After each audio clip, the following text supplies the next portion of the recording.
Welcome to the Write It Down podcast with the 1513 Network. I'm your host, Brooke Murata, bringing you one-on-one interviews to challenge, inspire, and encourage. Up next is my new friend, Taylor Cusack. I'm super excited that we got to have her on this show. I met her out in San Diego via our friend Marcus Allen. We joke about how this episode will probably give him a big head because we talked about how great he was on the show. So Marcus, if you're listening, thank you for connecting us.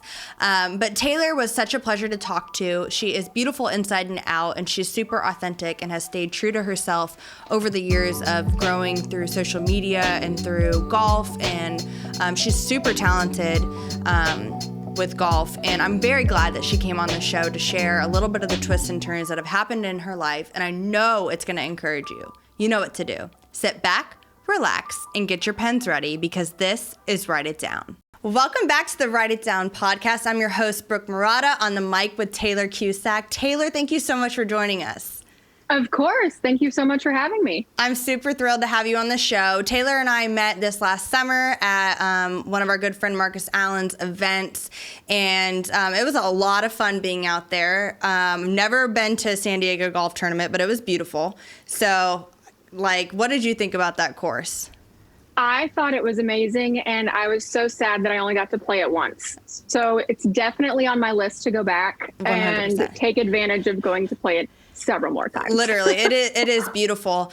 So Taylor, really take us back to when your fascination with golf started.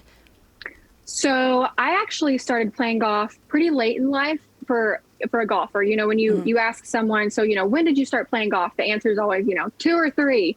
And I started playing when I was about 15. And funny enough, I had no interest in golf whatsoever. I'm an only child. My dad is my best friend. I'm very close with my family. And he was always playing golf, with his buddies. And so I was like, well, I want to hang out with my dad more. He goes, to the golf course for 5 hours a day. Why can't I come too? So I started riding around with him. I started kind of, figuring out what's going on, and I took a liking to it. And he was like, if you're going to be serious about this, then we should get you lessons. So you didn't want to start with, any bad habits. Pick up a club and you really have no idea what you're doing. Right. So I got an instructor and just fell in love with it. I didn't think that I would ever play golf. My mom wanted a cheerleader and my dad got a golfer. Oh my gosh, that's awesome. Oh yeah. So did you ever play other sports, like contact sports, and then you went to more the solidarity, or was golf just kind of it? So golf was kind of really it. I did play, backyard basketball just, with my friends and my family. But funny enough, I was a little too aggressive, so I would just foul out. And so, throwing elbows here and, jerking people. So I was like, I'm going to just kind of stick to golf. And, I grew up in Oklahoma. I grew up on land. So we always had, space to run around, 4-wheelers, dune buggies, 2 ponds. So I kind of grew up outside playing, fishing. And so golf, just being outside, I was like, well, I kind of should get into this. Yeah. And then funny enough, I got good at it. So I love it. And I've always heard too about golf because I'm on the cusp, right? I'm on the outside looking in. I feel like I'm getting closer, to just jumping in. But I'm the person that has always been like, golf is so boring. I don't understand. That's literally been my mentality. And then my neighbor took me out to play golf, and she's just an older lady and she loves golf. That's her escape, and she's really good at it. And I had a blast. And one of the reasons why I had a blast was I felt like it was so good for my mind. You're out there on the course. You're not really thinking about anything but this little golf ball that causes so much frustration. And so it is fascinating to hear what people's just thought processes are, because it is a very mental game, and it's a game against yourself. Right. You really only have yourself to blame. So with golf, what would you say to somebody that's kind of like me, kind of on the outskirts? What has it done for you, not only with sports, but just with connections and people that you've met along the way with the game of golf? So it has opened so many doors for me. My family has a business. We've been in business since 1933. It's called Cusack Meats. So my dad grew up taking me to functions, charity events, and you get thrown into, you need to learn how to talk to people automatically. And so having that niche turned into on the golf course, you have to be able to network. You have to be able to talk to anybody and anything that comes your way. Being on the golf course for 5 hours is the best meeting that you could possibly have with somebody. It shows your character. It shows your integrity. It shows what kind of person that you are playing against, because you never know if you're trying to do, a business deal with someone, or if you're on a date, or if you're trying to, make friends with someone and they cheat or they lie, or, they're smoking or drinking. And it's just kind of like, oh, well, this is a different setting that I've seen you in, and kind of takes a step back. Or maybe you love them and you would have never guessed. Right. So getting thrown into kind of, playing golf, I feel like has helped drastically in so many different aspects of life. Yeah. Oh, I'm sure. And with you as well, you have a really large social media platform. So what was the start of that? Was it because of golf? Was it because certain connections? What really thrusted you into being more of a on-air personality in a lot of regards? Yeah. So after I graduated college, I took kind of like a gap year. Instead of immediately getting thrown into a job, I traveled for a year. I played golf in different places. I started, doing videos and doing some content. And funny enough, like, content wasn't a word back, after I graduated. Yeah, right. Doing a video and posting it, have fun.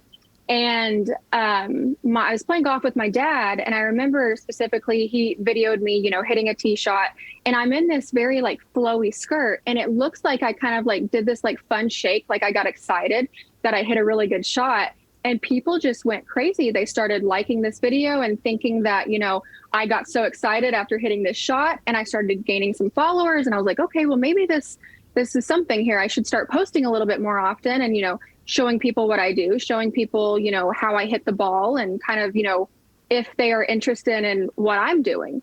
Mm-hmm. And I got picked up. Barstool Sports kind of, reposted some of my stuff, which helped me gain a little bit of a following. It just kind of snowballed. Fox Sports found me. I ended up doing, a show for a couple years, and then now I'm playing in celebrity pro-ams. Like, it just snowballed. Wow. And, I wake up and I'm like, how is this even possible? Like, this is my life. I'm from Oklahoma. Hey, so was Carrie Underwood. So exactly. Listen, there's something about you pretty blondes from Oklahoma that are just, but no, that's really unique and a cool story. So with you going to college and stuff, what was kind of like what you wanted to do in life, and how does that look different? Yeah, so I didn't want to go into the business aspect when I was in college, because I already was kind of majoring in business since my family owned one. I was very heavily involved, and I wanted to learn more about the movement of the body. So I did kinesiology, where I kind of decided to break down the golf swing and figure out, okay, how am I, going to hook the ball, draw the ball, fade the ball? Like, what in position that I'm going to do more in a technical stance and break it down on the computer, because and crazy enough, I am not math savvy. Don't do math. People started mixing letters and numbers together. You count me out. Right. But if it involves golf, I absolutely love it. It's completely different. Wow. So I took that route in college and ended up graduating with a kinesiology degree, traveled, decided to kind of, really work on my game a little bit. And I just fell into this crazy lifestyle. That is so fun, though, and like such a unique story. And I think that's like also another reason why I love interviewing people, is because you just never know. And I won't write it down to serve as like a journal entry where you can look back and be like, I just never could have seen that coming, or I never could have imagined this life for myself with the connections, Exactly. And it's crazy because this is, I feel like, and I'm very thankful you asked me to be on this podcast. I feel like it's very like almost personal to me, like write it down. My parents and I were talking the other day about, Taylor, you've done so much stuff for how young you are. You need to write it down. You need to keep a journal. Yeah. You need to, yes, you've got photos, but what if your iPhone gets lost? Right. What if the iCloud works? Like, you have a book to go back on and realize, oh my gosh, I literally got to hang out and meet Marcus Allen. Yeah. You know, I'm friends with Marcus Allen now. And if I never would have went to that golf tournament, I never would have met you and became friends with you and never been on your podcast. It's insane. Yeah. And the thing too, the beauty of that is, and I like this too, whenever I'm in like a season where I'm like, what is going on? Like, it doesn't, you know, there's times in everybody's life, if you're listening to this, where you're just like, you could look at us right now and be like, oh, well, Brooke and Taylor, they're fine, they're good, whatever. But we go through things in our life where we're like, what the heck is going on? And I think like journals and writing stuff down remind you of the good times and remind you of where God's come through, of like, okay, well, if that's happened, it can happen again, and it can happen in a different way.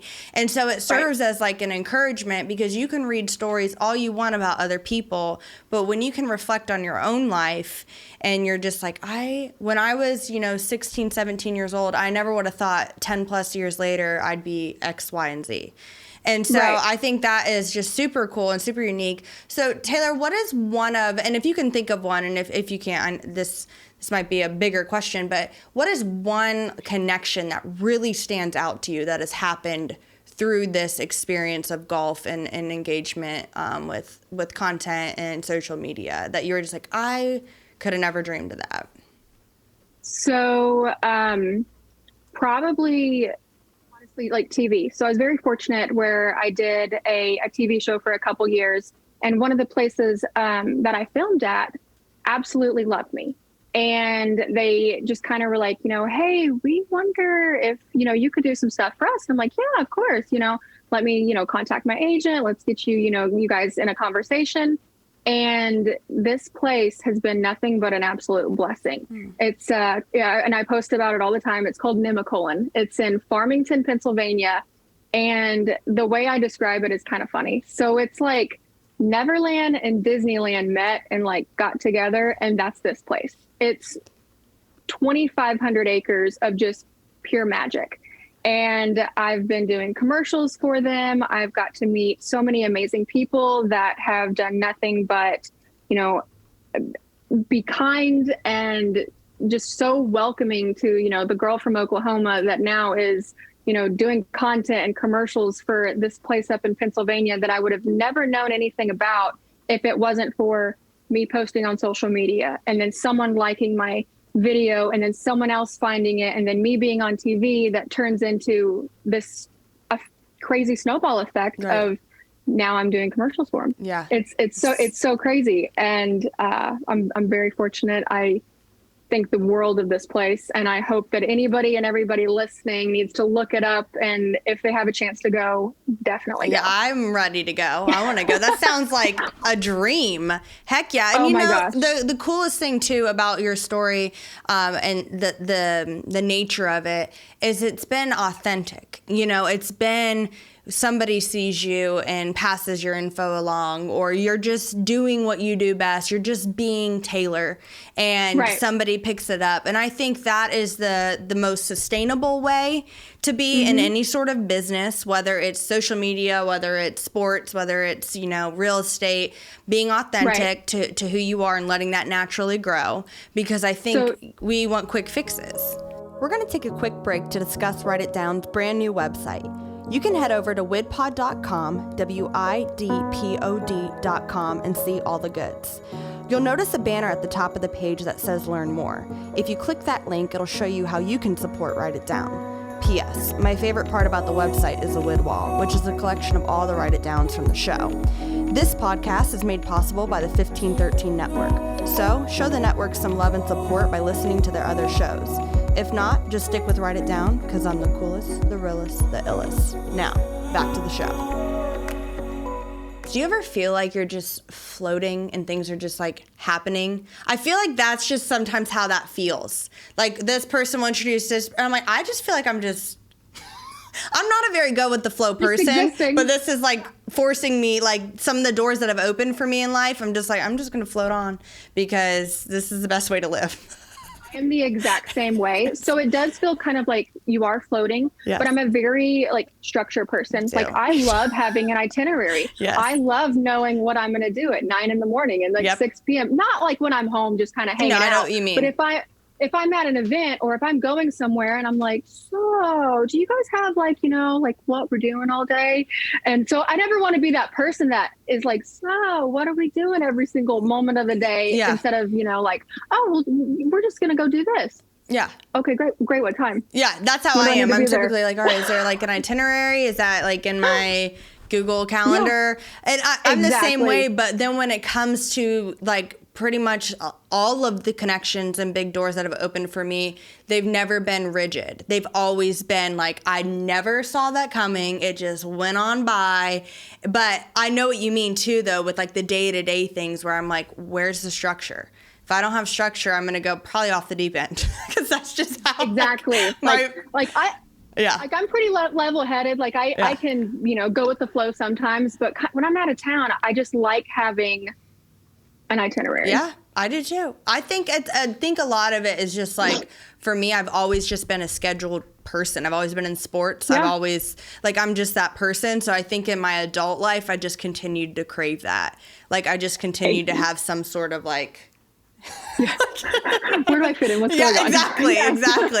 But no, I love that. Go ahead. Sorry. And kind of like golf too. Like I can't just, if I'm going to go play golf, what's my tee time? Right. Like I'm not just going to go and show up and hope that I'm going to get on. I need to know that I'm going to go play at 10 in the morning or at 10:07 or at 2 p.m. Right. Great. Okay. So then I need to know, okay, I got to get ready by this time. I'm going to go out there. I'm going to have this much time to practice and then I'm going to be on the tee. Yeah. I'm not just like that person that shows up at like 2 minutes before the tee time and are like, okay, guys, let's go. Who's ready?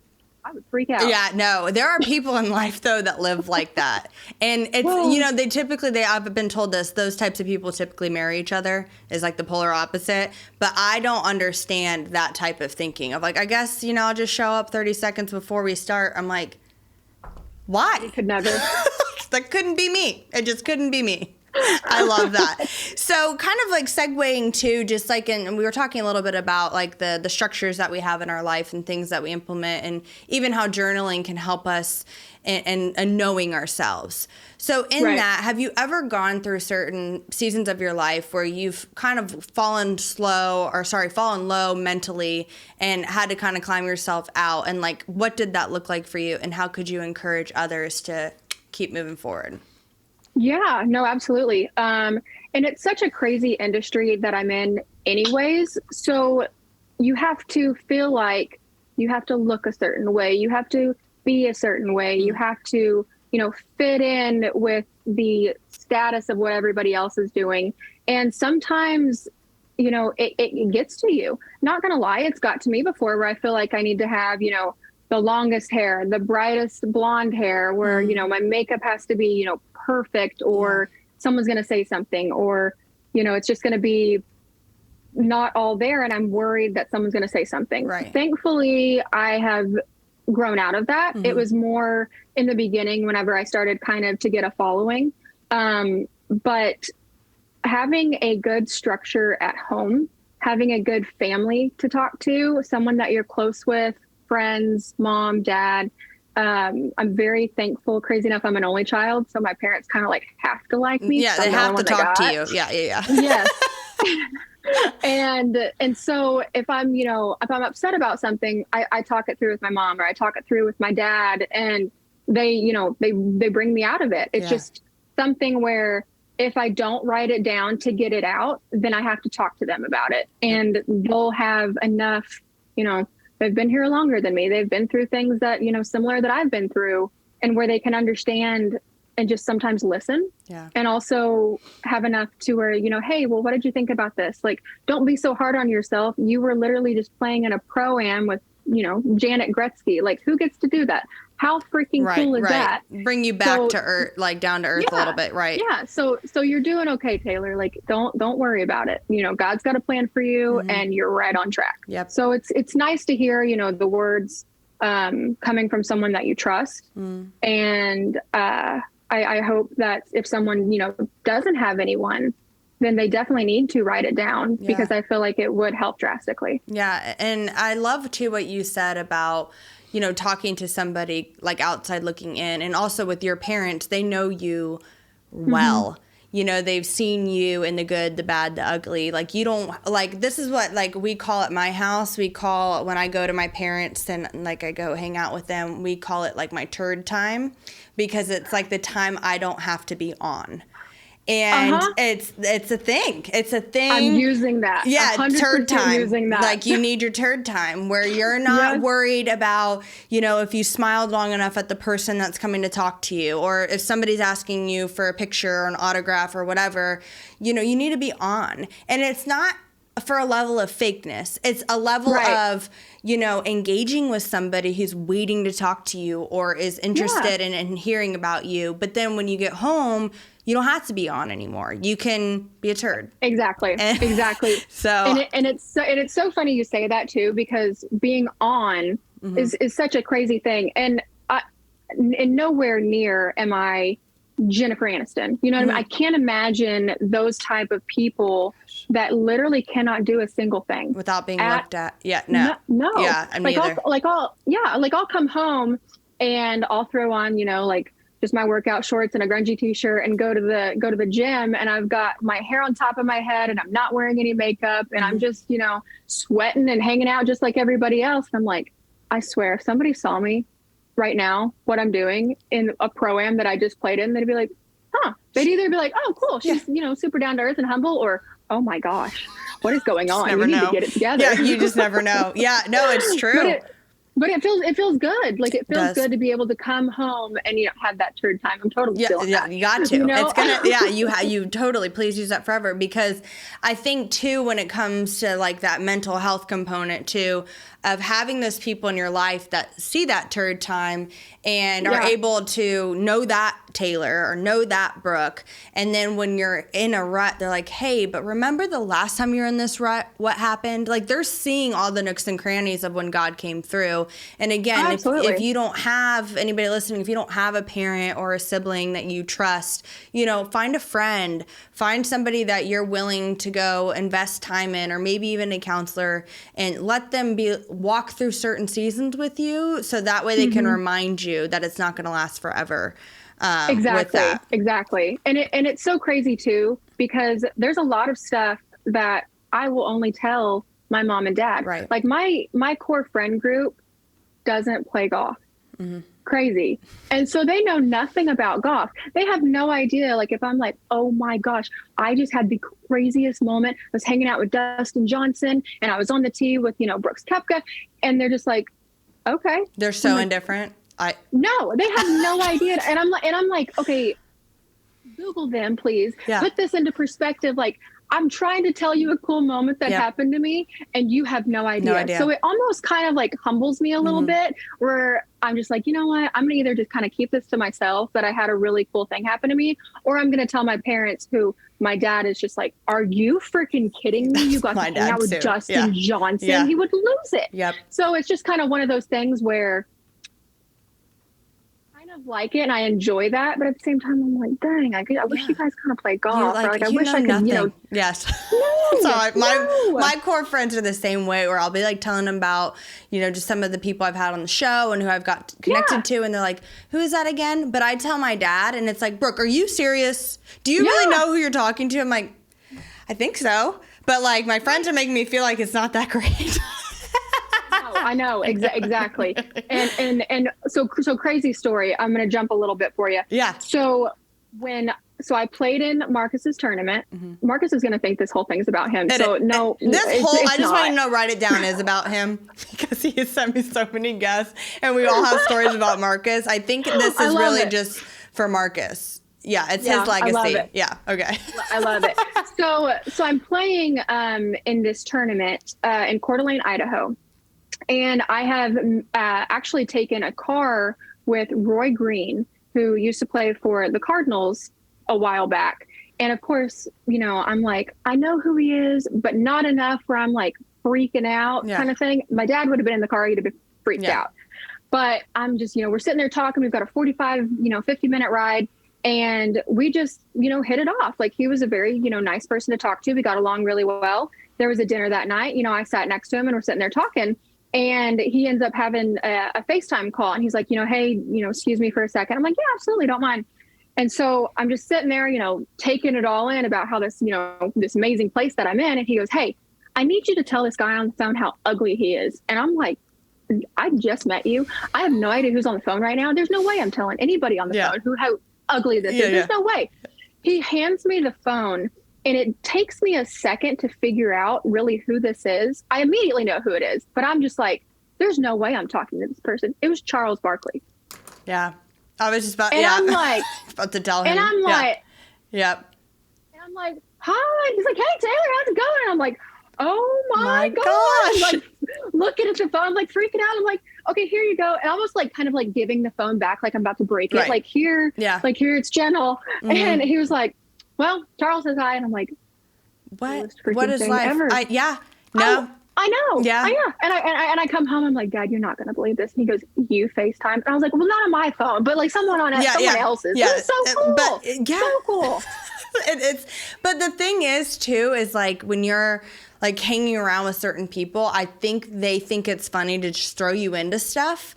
And you're like, I mean, I'm going to roll with it, but I'm also not going to ever say that. But like, it's like the best feeling in the world to be like, all right, they trust me enough to talk to some of their friends, because there's a close trust. You've been around it with celebrities and with celebrity athletes. And it's not like, okay, you or I are starstruck by it. We just respect it. We know that it's like and so when they invite you into that and you just get to roll with it and be yourself, it is so exciting. It's hilarious too. That's the best ever. Charles Barkley. Oh, I was dying. I was like, he's funny. My dad's gonna die. Oh my gosh. I know. I love how close you are to your dad. I'm close to my dad as well, and he loves the process and the journey I've walked through and the connections. Good. Because they're all like your dad. They're just boys that they've watched, and they're watching their daughters, be friends with them and have genuine connection. So that is it's super neat. Well, Taylor, I don't want to take too much of your time. I'm going to go through a couple rapid fire questions, and then we'll head to our write it down. Do you hand wash dishes or do you use the dishwasher? Both. Both? Okay. Are you like a pre-washer and then dishwasher? Okay. Pre-washer. Like, you got to make sure it's kind of like somewhat clean, and then you throw it in the dishwasher. I mean, if it's got a whole bunch of, like food on it or something that's just like stained, I'm like, I'm not going to throw it in there. I got to clean it first. And then clean it. Yeah. It's like a double clean. Okay. I totally get it. I'm a dishwasher girl. I think that if it's there, we should use it. I do hand wash certain things, but I definitely feel like it just probably gets cleaner in there. So I tend to be like a double washer like you. Okay, for your laundry, do you use pods or do you use liquid detergent? Liquid. So you like pour in the cap? That's starting to become old fashioned for people. I was about to say, I feel like that's old school almost, which that sounds like it's not, so but it is. Say. Yeah. Yes. But definitely liquids. And the first thing that popped into my head when you said like Tide Pods was when there was this crazy, ridiculous people are eating Tide Pods. I'm like, what? And then like Gronkowski did that like weird commercial with Tide Pods. 100% liquid. Backstreet Boys or NSYNC? Oh, okay. So I am obsessed with NSYNC. Okay. But I also really love the Backstreet Boys. And I was just in Canada and I went to a Backstreet Boys concert. So fun. And it was the coolest experience.